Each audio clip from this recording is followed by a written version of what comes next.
Hello, everybody. My name is Natalie Yeadon, and I'm one of the co-owners and managing directors with Impetus Digital. And for those of you who do not know what Impetus Digital does, is our company has built some of the best-in-class asynchronous and synchronous virtual collaboration tools. And these tools have allowed a lot of our clients who are in the pharmaceutical, medical device, biotech, life sciences space, be able to have interactive, collaborative discussions with physicians, payers, allied healthcare providers, and patients through things like advisory boards, investigator meetings, co-author working groups, and even since COVID-19, being able to do things like brand plan rollouts and Salesforce training. But more importantly, we really believe at Impetus that everything starts with a thought. And then from a thought comes a courageous conversation. So we want at Impetus to use and leverage our platform for beyond the pill conversations that typically go on in our portals and take them up a notch to conversations that are much more provocative and interesting, that are digitally focused, that are going to take us into a big, hairy, audacious places. And so that we can all collectively work with people like the Scott Phillips of the world and other entrepreneurs to be able to help us to positively disrupt healthcare. And that's what we're especially excited about. It's really the bones behind Impetus and our aspiration as a company. And it's really the impetus behind why we created this YouTube and podcast channel, because we really want to be able to leverage this platform in a bigger way. So I'm so pleased and thrilled to have somebody like Scott Phillips on our show today, truly an inspiring Canadian figure. And I am such a big proponent and advocate for other Canadian entrepreneurs. He's an experienced CEO with a demonstrated history of working in the medical device development industry. And he's been doing this for many, many years and has lots of great nuggets and pearls of wisdom to share with us today. He's a strong business development professional. He's skilled in medical devices, entrepreneurship, strategic partnerships, team building, as well as in product development in general. We're going to want to dig into all of those and all the really cool things that he's done in the past. Currently, Scott is the CEO of the StarFish group of companies. It includes StarFish Medical and ViVitro Labs Incorporated. He holds a degree in engineering physics from the University of British Columbia. And under his leadership, StarFish has grown into a diverse professional organization with clients around the globe and 100% focus on medical devices. So it's really, really nice to see a super laser focus on a specific area in health. Scott is a fellow of the Canadian Academy of Engineering, and he's the winner of the Ernst & Young Entrepreneur of the Year 2017 Pacific Awards Technology category, the 2017 recipient of the Medtech Technology Champion Award, as well as being the chairman of the LifeSciences British Columbia Board. Welcome, Scott. So pleased to have you here. Thank you so much, Natalie. It's a pleasure. I'm curious where this conversation will go. It should be a lot of fun. I usually like to just make it loosey-goosey and see how it flows. But first and foremost, hope everything has been going well with you and your family from a safety and health standpoint. How are things going for you? Oh, so far so good. We've, what we like to do, we just got back from 3 weeks vacation. We were climbing mountains, we were kayaking. We didn't even think about COVID for 3 weeks. So what a nice relief. Absolutely. If we could just get ourselves through the next week as we get everybody into school and all sigh a big collective sigh of relief, I think that we will be in a good place. So without further ado, let's kind of get started with StarFish Medical. As I was mentioning to you earlier, I'm on the newsletter. I think that you guys are great showcasers of everything medical device oriented. I'd like to dig in a little bit around what StarFish Medical is, and maybe more importantly, how you actually developed it and why you developed it in the first place. Sure. So StarFish, it was created 21 years ago. We had our 20th anniversary party last year. Luckily, it wasn't this year. And, and it was started by me, and really as an outgrowth of just wanting to pursue my passion, developing innovative products for innovative people, basically, and using a heavy technology sort of foundation. I was about 10 years into my career at that time and had done a variety of product development things, and really just just took it on and built it up one step at a time. It was started quite modestly, just in a spare bedroom of a little apartment with a baby sleeping in the living room at the time, and just in some way just trying to do something useful for others and build an interesting career. But I found over time that my real strength was synthesis, relationship, setting vision. So I'm just attracted to larger and larger programs, and the kind of work really lent itself to building teams. So over time, we've built larger and larger teams. Now we have 140 people based in Victoria and Toronto primarily, and serving clients around North America. I love it. So in the early years, so tell us a little bit about, you're working from the living room, there's a baby crying in the background. Who are some of the people that you were venturing with? Who are some of the people that you were knocking on doors? And what were those early, and I'm just curious, was this a bootstrap company? Did you end up were you adventurous enough to start seeking venture capital at the time, or was there not such a thing at the time? Or tell us about the early beginnings. Yeah, absolutely. So actually, I'll show you a picture. I don't know if I can pull this off on your format. There's a picture of me in the office. I can see that. It's great. Holding a baby. I love it. And we got the old school computer going on there. Yeah, exactly. Yeah, so the early days were, they started off, and it was just contracting, taking on jobs. The first substantial job was actually an ultrasound ophthalmic imaging device. So, so using high frequency ultrasound, LASIK surgery was just a brand new thing. And this company, startup company, actually based out of New York, wanted to assess whether LASIK could be done safely. And then they actually pivoted more to cataract surgery. So along the way, I got a giant education in ophthalmic devices and the medical device industry. And it was just craziness. Like within the first 10 months, we had actually made a full working eye imaging machine with software, custom, all the components and industrial design user interface and all that. And we were rolling it through the show floor in Dallas at the American Academy of Ophthalmology with a little team. And I was so proud of that team and the things. And we had hundreds of doctors lining up at the booth of our client who wanted to see this amazing images that we could make. So it was an exciting beginning. Wow, and where is that company today? Were they able to survive and thrive? Yeah, we actually made 30 or 40. They were ultimately sold to another company that proceeded with that development without our help. Interestingly enough, I saw them at a conference last year in San Francisco. It's been a modest success, technically a great success from a market perspective, not quite so much, but those are the lessons you learn over time, how to advise startup entrepreneurs, medical device entrepreneurs to pick the right thing. It's actually. Wait, has anybody ever alluded to StarFish Medical being almost like an incubator for medical device companies? And if so, how do you respond to that? It's like, what would be the differences between what you do sure. and being an incubator? Well, there are certainly aspects of what we do that's incubator-like, in that we advise companies. We're very committed to their overall success as a venture, particularly the founder's success, because a lot of startups choose their real goal is to exit, right? And so many founders end up getting kind of squeezed into a very tiny equity position. Even if they produce a lot of value for investors, they don't get much of it. So we're interested in founder success, right? So in that sense, it's a little bit like an incubator. But we don't offer them space.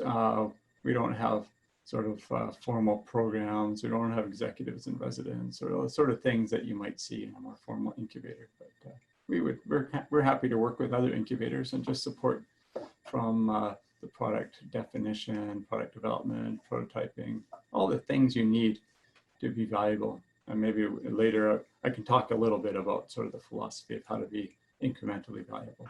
Yeah, and I'd like to dig into that because I think there'd be a lot of people listening to this. We also cater to the trans tech community as well, and other entrepreneurs as well as all big pharma companies, et cetera. But let's just say, for example, I'm a med tech entrepreneur and I have an idea. I just have an idea. Do Mm-hmm. I actually approach StarFish Medical at that point? Or are you really just interested more in people when they're at the stage where they've got an actual prototype or something that's already demoing in the market? At what stage does an That's the right entrepreneur stage. approach Yeah, you? that's right. Well, over the last 20 years, we've evolved a little more upmarket, and there are thousands and thousands of people with great ideas. So we don't have the ability to really talk to them at that stage, except maybe informally at a conference and that sort of thing. But we don't really have an offering. Once they once they have some advisors, they've managed to attract a little bit of capital. We don't need them to have all the money to build a whole venture. That might take $20 million or something by the time you build out an actual company. But enough to actually build prototypes, to establish the next phase of value, and to attract investors. So sort of not right at the beginning, but sort of after that, once there's a little bit of capital involved, we do need to get paid. You can imagine with 140 people what my payroll looks like. So it's actual real life business. Totally. We do have to actually. That's right. And so when we talk about product definition, because in this fluid environment where things are always continuously changing, have you found the fluidity or the ability for people to pivot? Has that accelerated over the years, or the last 20 years, more so than it was during the earlier years of StarFish Medical? I think maybe you just acquire scars over time. You get a little less excited about anything because there's so many stories and so many ways to drive over cliffs in this business. So it's I think what I really believe is that entrepreneurs figure it out over time, but you gotta work on your second or third venture. When we actually look at, because I speak a lot, and so I like to do research to sort of inform my speaking. And one of the things I looked at was serial medtech entrepreneurs, just gathering statistics on them. And I'll get back to product definition in a sec. But who are they? And what I actually learned that they're not typically engineers that graduate from university. They are predominantly technically trained, either science or engineering, or there's a certain number of clinical, but there's not very many people with pure business background. And if you actually one of the things that I learned is that actually very few of them start straight out of school. About 16% in the study that I did, but over 70% actually had gone to get a job after they graduated, and then they started a company. And so I thought that was pretty interesting, because that's kind of not what the stereotype is, right? But medtech is quite complicated. There's a lot of pieces, and why not get somebody else to teach you how to do it? And I also believe that the people who attract capital are the ones with credibility. There's some reason why an investor should give you millions of dollars. And so have you been in another company that did that, and then now you're going to do your own, or you were in Johnson & Johnson or Medtronic or Stryker, and then you were like a product manager, and now you have the credibility to do your own, that sort of thing. Got it. So Scott, maybe you can lead us through the steps that StarFish has probably, perfected. And again, not sharing any proprietary information, but somebody, you have an intake process. You're obviously looking for people a little bit further down the pike in terms of their development and ideas, because you're obviously a for-profit company. Yeah. So what is that intake process? And tell us about the stages that you help a company to develop as they start to move forward. Absolutely. So in the very early stage, we'd just be talking to them about what do they want to accomplish, just the shape of it. And often actually, depending on who they are, if they're Medtronic and they're approaching us for a specific technical solution, we would obviously approach them differently than if they're a startup, maybe doing their first venture. But we use a process we call Pathfinder. which is an internal StarFish name. It just means that we want to ask a variety of questions, and usually there's some soft spots across that range. We would be asking about the technology itself. What does it take? What's the clinical application? Then we think about manufacturability. We think about IP landscape. We think about what quality system and the regulatory compliance aspects. The reimbursement.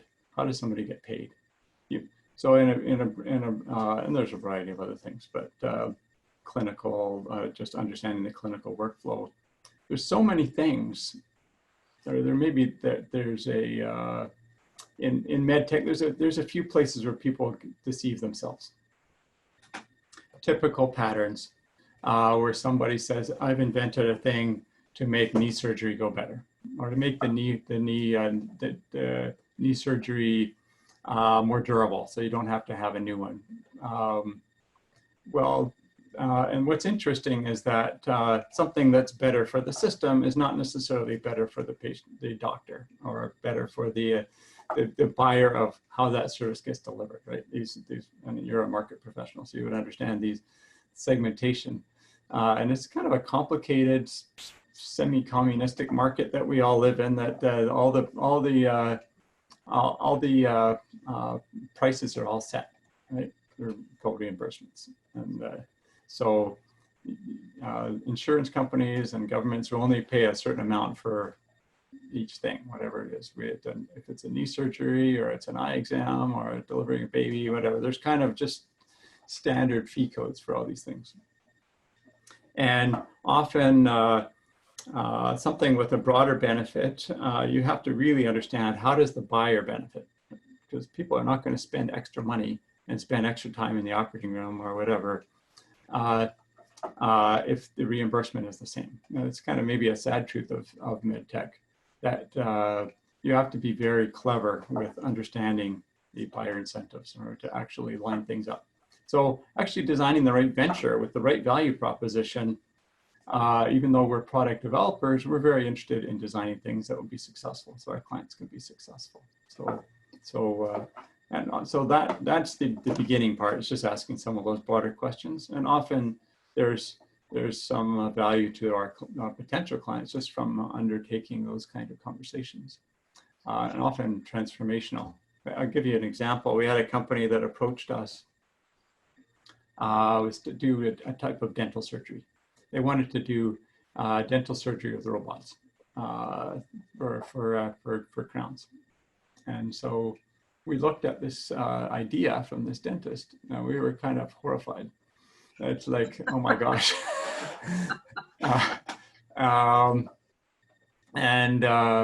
And just because you can imagine this robot going in someone's mouth.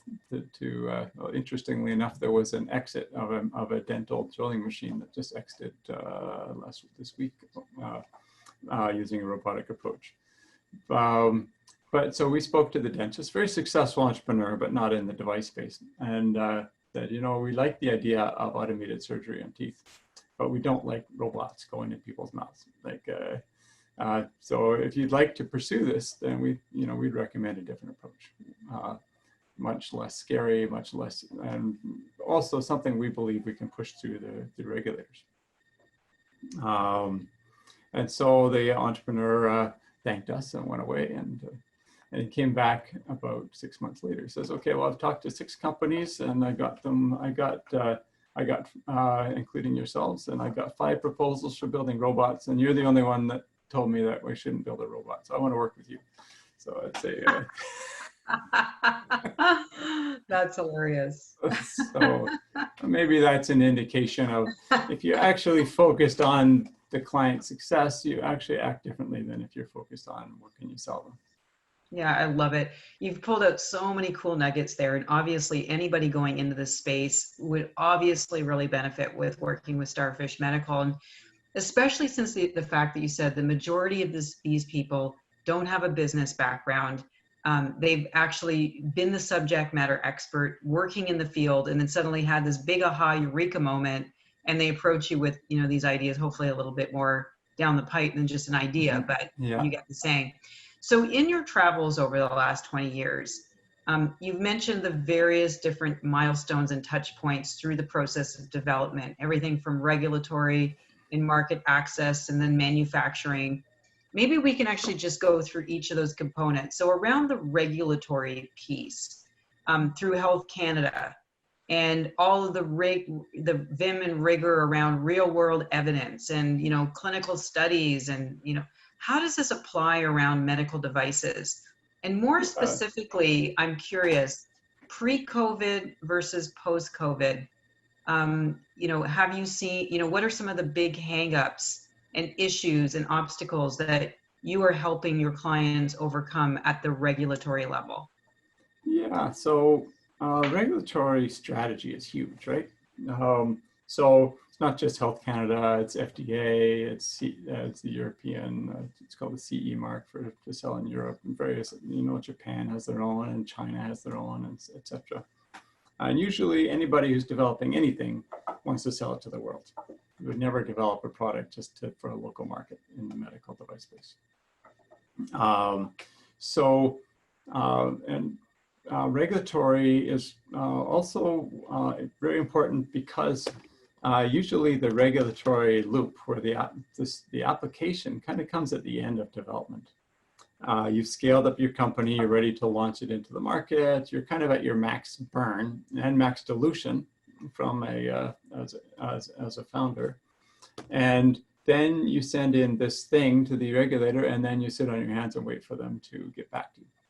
And if that's going to be a 3-month story compared to a 12-month story, that dramatically affects how you exit out of your company, right? And a lot of people don't really think of it that way. But and depending on the path that you choose, like I choose the FDA because that's the sort of the largest market that most companies focus on as a major one for the United States.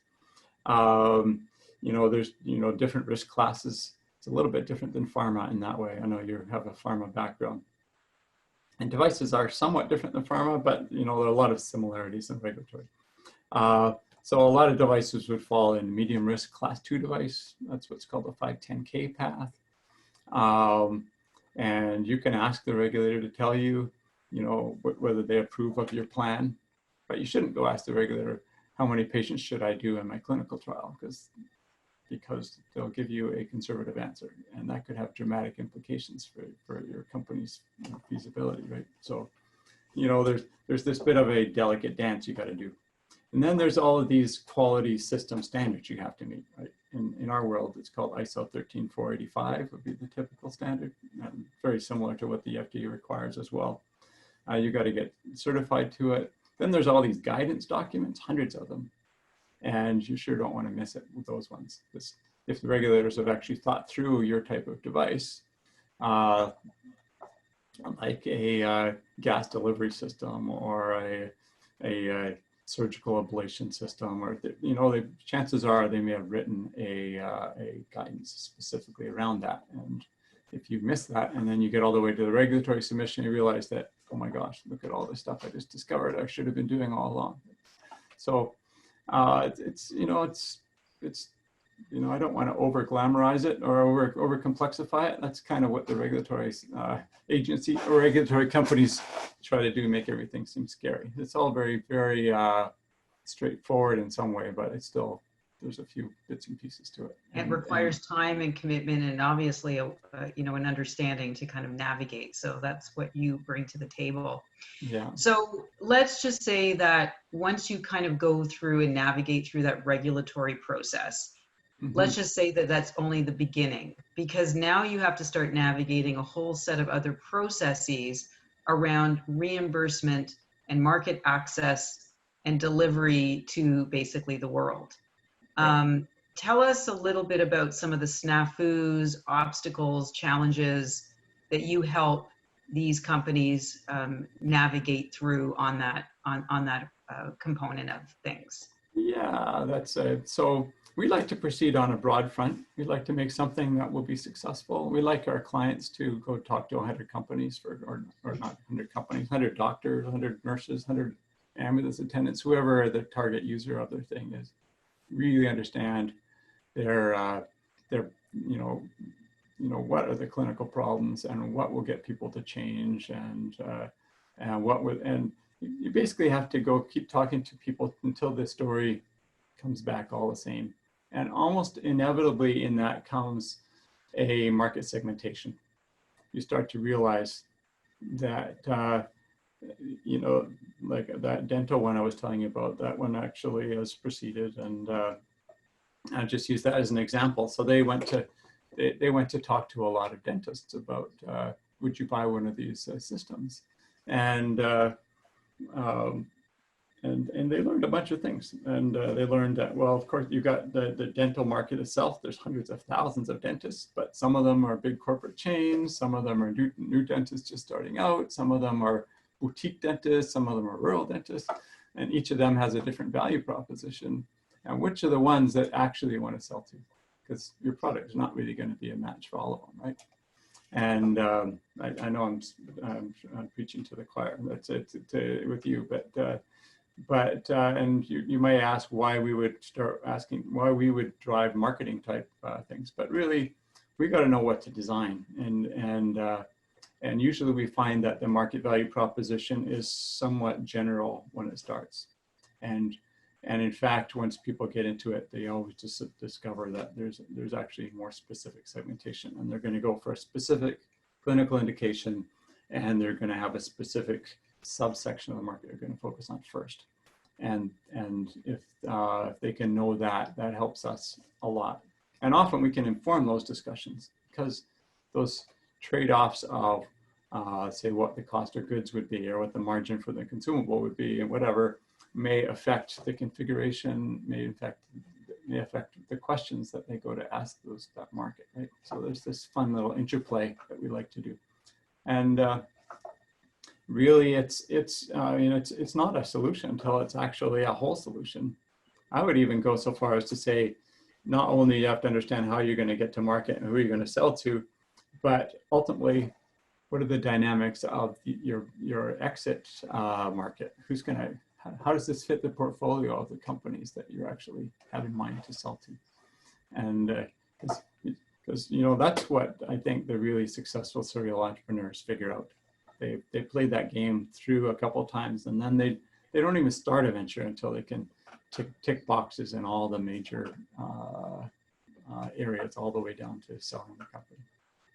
And I think that's brilliant, because I think going through that scenario planning throughout the different markets and looking at the reimbursement options and agencies and public versus private and what does that look like probably helps you to help your companies get informed about maybe even their release process and where they're going to be, what markets they're targeting first, and sort of going through a sequencing process about where, because again, there's bandwidth issues about what regulatory and which markets you're going after first and where's you're going to get the biggest bang for your buck. So a very, very important process, I'm sure, that you assist your customer, your clients with. That's right. So the early stage of the project, once you've done some of that big noodling, and some projects start differently depending on circumstances, but rapidly it turns into sketches and drawings and prototypes, identifying the critical risks.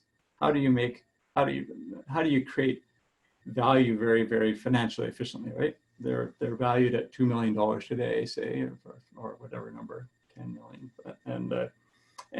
but they want to raise their next round at $6 million value.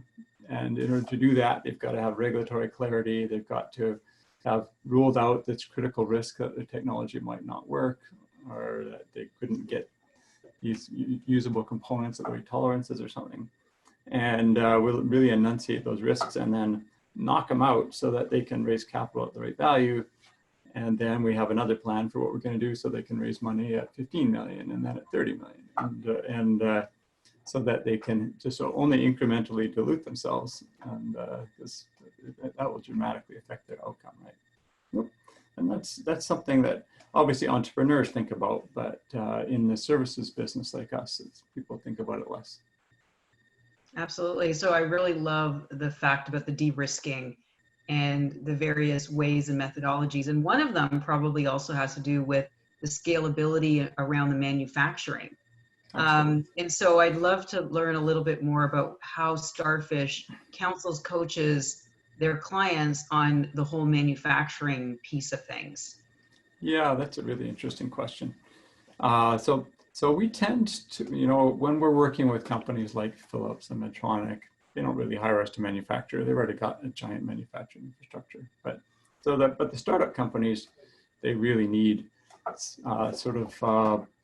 early stage manufacturing, smaller volume manufacturing. And many of them, you know, their goal is never to sell 10,000 units. Their goal is over the first 500 units in the market for the first few years, depending on what it is. They're going to demonstrate market traction. They're going to get their value proposition dialed in, and then they're going to sell their company, right? That's their story to all their investors. So we really want to be the company that helps them exit well. And so on the manufacturing side, that has a few implications. One is early stage, it's very lumpy, right? You sell 3 and then you sell nothing for a while. And then you have an order for 15 and then you sell 2. And so it's like a nightmare for contract manufacturers. They hate that stuff. And not only that, but those units are all different from each other because you're learning as you go and you're tweaking and adjusting. You know, if you're in the automotive industry, when you launch a product, you harden the hell out of it because you never ever want to discover that the doorknobs are not durable enough or something. But when you're selling a brand new device that's never been done before, you actually want to launch a little soft. You want to make sure it's not going to hurt anybody, but you want to learn from the market. Everybody forgets that how the market's going to respond to your product is purely speculative until then. It's just and if you think of a startup company as a series of experiments, which is sort of the lean startup notion, then market launch is actually just another experiment. And whatever you think is going to happen is not what's going to happen. So don't be afraid to launch a little soft. As long as you're not going to hurt anybody, you're not going to piss off everybody, or you can adequately support it in the field, then you're going to learn, oh my gosh, they don't use it how we thought. Or we got it about right in these ways, but not in those ways. And so then you need to adapt the product. So one answer is variable volumes. We need to support that. If we want to have our clients exit well, we need to support them in variable volumes. And the other one is rapid response to the market feedback. And how do you learn quickly and adjust the product? And so we have to have the ability to help companies with that. And the third part is, how do we help them exit well, even though they're not at high volumes yet, right? Because a lot of the calculations, sort of the valuation formulas really depend on product margins, right? And but you don't have the product margins yet. So how do you do that? And so the answer is, you have expert supply chain people. You can essentially project forward. You de-risk it. You prove that right now they cost $1,000 to make. In high volume, they're going to cost $750. And here's how we validate that. So you should be able to use $750 as your cost of product when you're figuring out the margin to figure out what your value will be when you sell. So how do you do this two-step? But it's at its core, it just starts from, how do we help the company be valuable and exit well? And it's quite different from how contract manufacturers think. They're more interested, they're interested in securing business, getting nice smooth volumes, and having a good documentation package, right? Of course, we want the documentation package too, but we start from a different set of values, and I think it results in better outcomes. Yeah, tried and tested, and sounds like a phenomenal sequence of steps, knowledge, to really take somebody through that entire process of success to be able to successfully execute. Now, one thing I do want to ask you, and I mean, we'd be remiss not to have a discussion around the world pre-COVID and the world post-COVID. Yeah. And I'm very curious to find out what has happened around things like supply chain management, sourcing of materials, before and after. What does this localization versus globalization look like? And how are you helping to sort of help your clients navigate through these murky waters right now? Yeah, it's certainly tricky. You know, I think it's this whole local, the sort of nearshoring or onshoring, that's been a trend for a little while. And it's somewhat related to COVID and sort of not, right? It's partly it's driven by international trade fights, by Trump posturing about and setting up new import tariffs for Chinese goods and so on, right? And COVID and the shipping challenges just sort of added to that. So I think a lot of companies have acted in fear of wanting to minimize their risk. So really that comes down to supply chain. Just about anything can be bought anywhere, but or not anywhere, but you could buy something in North America. But of course, it has cost implications, right? So it's pretty tricky because I know we buy a lot of components in China or East Asia, for example. And if you're looking for mass volume chip manufacturers, guess where they're going to be? They're going to be getting chips from Asia, from China. And I think that's a very individual circumstance, partly based on the appetite for risk, what market they're selling into, projecting what the future of tariffs look like. So I mean that's about the tariff side of it. On the COVID, we all know that COVID's going to blow over at some point, so we don't need to overreact on strategic issues. I think it's a matter of just getting through for a while, and then it'll get better over time. So that's how I would counsel people. Totally agree. And hopefully this will be a very different discussion in another, several months, but we shall see. And so on that note about the new normal and what things look like, I mean, certainly we can't forget that that COVID at least has been an accelerant of change and an accelerant of adoption of technology and all things digital. So curious, Scott, how this has affected the companies or the types of companies that are approaching StarFish Medical, maybe getting away from our standardized kind of widget tools into things that are more like software as a medical device. Yeah. Is that an area that your company is navigating through and pursuing with all of these changes and updates that are going on with the regulators? Yes, absolutely. Yeah, it's fascinating to watch. Even outside of our area, my wife is a family doctor, deals in geriatrics, and for many years, the doctors have been fighting to be allowed to do virtual visits to their patients, right? And it's so inconvenient, especially for older patients, to get out of the house and so on. And so all of a sudden, it became possible. Government suddenly said, "Well, let's just make that possible." And so associated with all that are all these remote diagnostic things and so on, right? And so we certainly do have a software group within our company. We don't do pure software applications. There's other companies focus on that, but we work on software that relates to a device in some way. But there's a ton of that, and it's growing and growing and growing, and we're seeing an acceleration. We're also seeing a dramatic uptick in our bioservices group. It's been a bit, it's when you add a whole new practice area, it can sometimes be a bit of a slog, right? You create it, you hope the market will appear, you spend money on salaries and facilities, and so we kept doubling down, adding PhDs, adding labs, adding a VP of sales related to that. And then all of a sudden COVID comes along, and now probably over half of our new work over the last 4 months has been in our bioservices area. And so it's, and some of it specifically relates, like we did close one big new project in the southeastern US that relates to COVID diagnostics specifically. That obviously wouldn't have happened otherwise. And interestingly enough, that project actually closed without us ever meeting them face-to-face, which I wouldn't recommend as a brilliant long-term strategy, but it's it's kind of remarkable.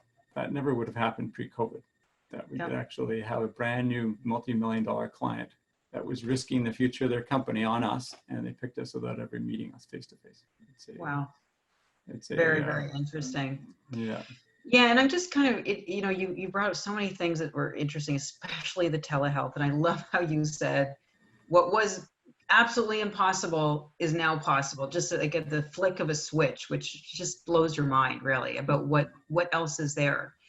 But now with this whole point, and I have aging parents as well as many other people, and obviously being in the healthcare space, understand that a lot of our most vulnerable love telehealth. It's Mm-hmm. all the other people that are uncomfortable with it, specifically the doctors. But in this new option and opportunity, we're suddenly having to have very different discussions Mm-hmm. around how are we measuring people's health, and Yes. how are we leveraging things like Bluetooth and internet to transmit? How are we leveraging sensors, either wearable or implantable?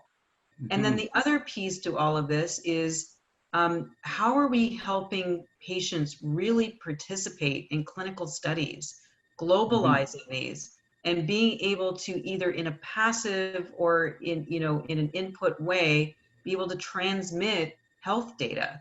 What are the sorts of Yeah. companies that are coming to the table now that are trying to help solve some of these interesting new opportunities? Yeah, there's a ton of that, of course. One of the real challenges for getting back to the early market discussion that we had is that um, by and large, medical is a fee-for-service world, right? There's getting to be more, and the larger view that you take. If you have a capitation model, you get paid a certain amount as an organization to manage a certain number of patients and keep them healthy. That encourages certain behaviors. And on the other extreme, as what we mostly have in Canada, is that you basically you pay doctors by how many visits they have. It's and it really has nothing to do with how healthy their patients are, how successful the therapies are. In fact, the less successful, the better financially. It's kind of the irony. They come back more, and I'm not saying that doctors are cynical, driven by that, but nonetheless, the sort of what you incent in your reimbursement system actually drives a lot of behaviors, right? And so, anyways, I'm getting off the topic of technologies for connecting, but it sort of relates. So we have certainly seen a bunch of things with, as I say, remote diagnostic systems and remote visit software and so on. And we did a project. What was it? It was for knees. It was a sensor for rehab monitoring for knees, Hmm, and very cool. it's actually quite interesting. So it actually post surgery it gives the patient biofeedback in essence. How much are they exercising? And they should be exercising just the right amount, right? Not too much, not too little. Are they flexing the knee through its full range the right number of times a day? And is that changing over Wow. time and all that? And the patient can see it on an app, and but the clinician can see it as well, which allows them to. Um, but that treatment modality ultimately allows you to reduce physio costs, reduce nursing visits. That's all good, but it's only good in certain reimbursement models, right? So Yeah. if the buyer of that knee thing benefits somehow by less nursing visits and less physio appointments, then it's great. But if they don't, if they're indifferent to those costs, then why would they pay extra for that? Right. So Yeah, absolutely. getting that sort of holistic thinking, like how do you solve the right problem? Just because it's better for the patient, it doesn't. You still have to figure out how to get it into the market, or if there's a way to get it to market. Is it really a solution to a tractable problem? Yeah, no, absolutely. The whole reimbursement thing is like, it's kind of the key milestone in everything that we all develop. So for sure. And when we talk about other sorts of technologies, I'd like to kind of get your thoughts on the democratization of manufacturing. Mm-hmm. The ability to have in everybody's proverbial living room a digital printer. So Yeah. a 3D printer, a bio printer. Suddenly, everybody is manufacturing these medical devices of some way or shape or form. Sure. Is that something that you see as being a feasible reality in the future?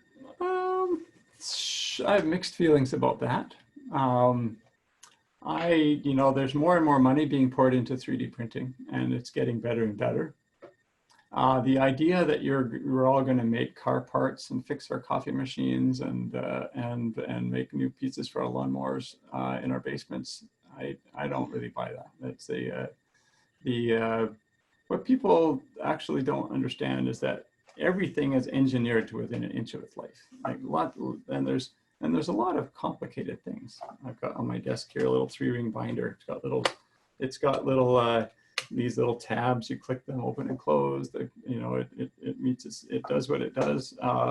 And there's things that are stamped out of metal. It takes, they cost a penny a piece to knock them out. If you 3D printed that piece, it would cost $50, and it would break after not very long. So.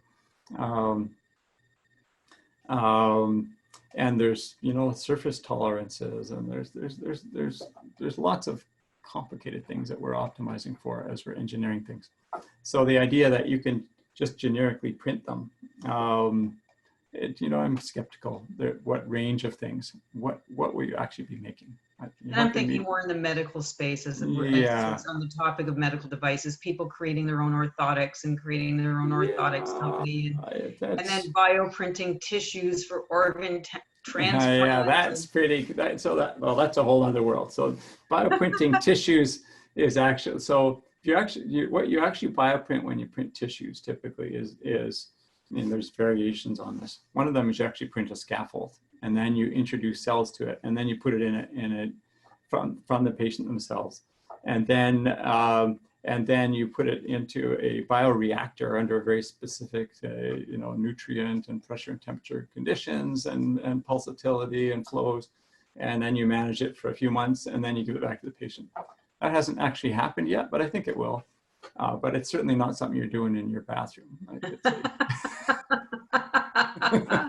Okay, so we'll have to wait for that one.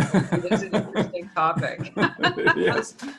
So on that note, let's just say we have the proverbial entrepreneur that's creating, their bioprinting things in their bathroom. Anyway, the next question around technology is really around blockchain and ledgers. Yes. And authenticity of the originators and the original manufacturers of the right materials.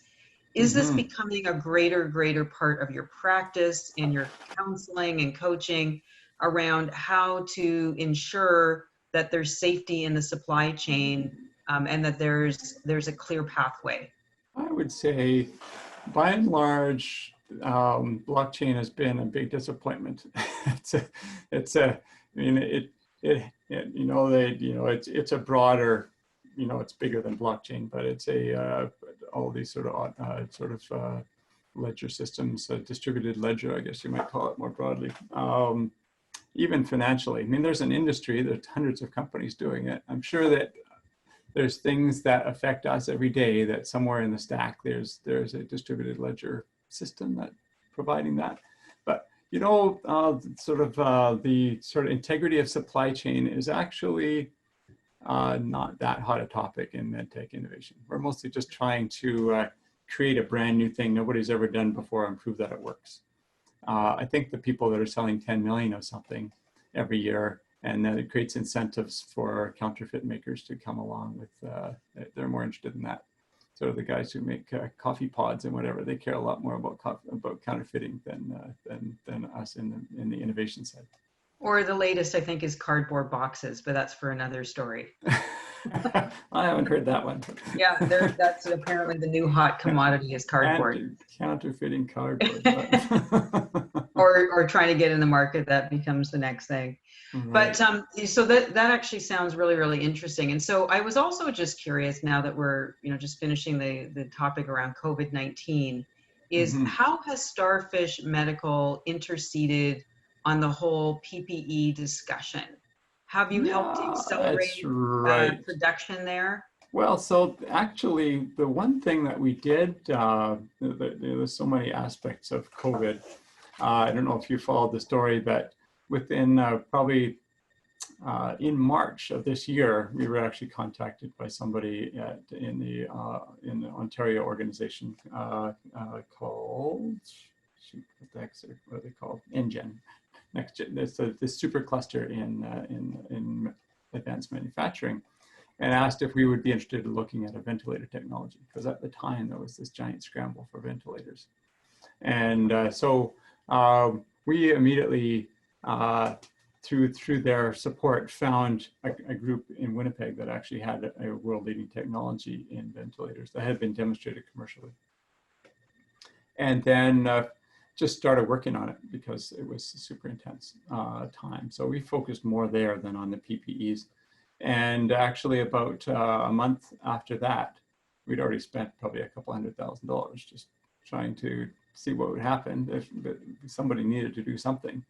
And we actually got a contract from the federal government to make 7,000 of them. So it's so that you can imagine scrambling to make complex life-supporting electromechanical devices the size of bar fridges is it's an all-encompassing activity. We had, I think, up to 60 of our staff working on that at a time. Wow. And in fact, just now, probably this week, we'll actually get the regulatory clearance to wow, congratulations. That's so, outstanding. That's beautiful work. I have been reading about that in your newsletter. So congratulations to you and your team. And we're also very lucky about that. So that's an outstanding effort to getting that out the door. I wanted to spend a couple of quick minutes just talking to you about ViVitro Labs. Sure. What exactly are you doing in that company, and how does it relate to StarFish? Sure. So we actually, it's hard to believe it, but we actually acquired ViVitro Labs 10 years ago. It was already a 25-year-old company at the time. It was one of the pioneers in heart valve testing equipment.